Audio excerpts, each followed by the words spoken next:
রংপুর বিভাগে হাম পরিস্থিতি নিয়ে নতুন তথ্য জানিয়েছে স্বাস্থ্য বিভাগ। বৃহস্পতিবার সকাল ৯টা থেকে শুক্রবার সকাল ৯টা পর্যন্ত ২৪ ঘন্টায় রংপুর ও দিনাজপুর মেডিকেল কলেজ সহ জেলা ও উপজেলা হাসপাতালের বহির্বিভাগ ও ওয়ার্ডে নতুন করে ভর্তি হয়েছেন ৪৮ জন, যা আগের ২৪ ঘন্টার তুলনায় ৫ জন বেশি। এ নিয়ে বিভাগ জুড়ে মোট ভর্তি রোগীর সংখ্যা দাঁড়িয়েছে ৩৮১ জনে। এর মধ্যে চিকিৎসা নিয়ে বাড়ি ফিরেছেন ৩৪২ জন, আর বর্তমানে হাসপাতালে ভর্তি রয়েছেন ৩৯ জন।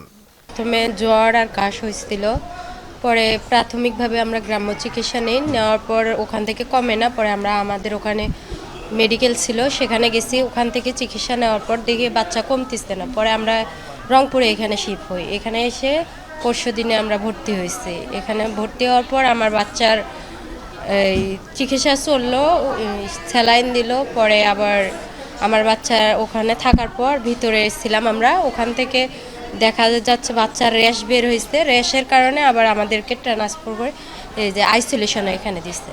এদিকে চলতি বছরের ১ জানুয়ারি থেকে ৩০ মার্চ পর্যন্ত মোট ১১৬ জনের নমুনা পরীক্ষা করে ১৩ জনের শরীরে হাম শনাক্ত করা হয়েছে।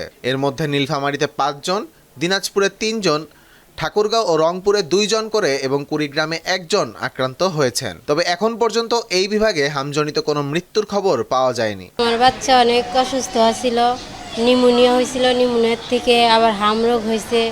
টাঙ্গাইল সদরে ভর্তি আছিলাম, সে জায়গায় ভালো হয় না, আবার ফেরা রংপুরে আসছি।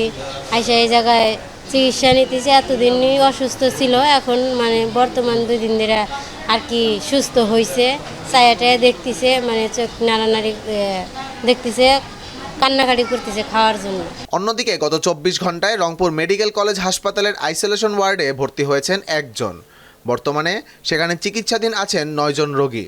এছাড়া চিকিৎসা নিয়ে সুস্থ হয়ে বাড়ি ফিরেছেন ৩৫ জন। চিকিৎসকরা জানিয়েছেন সার্বিক পরিস্থিতি এখনও নিয়ন্ত্রণে রয়েছে এবং প্রয়োজনীয় নানা উদ্যোগ গ্রহণ করা হয়েছে। আহমদ জামিল হক, নয়া দিগন্ত।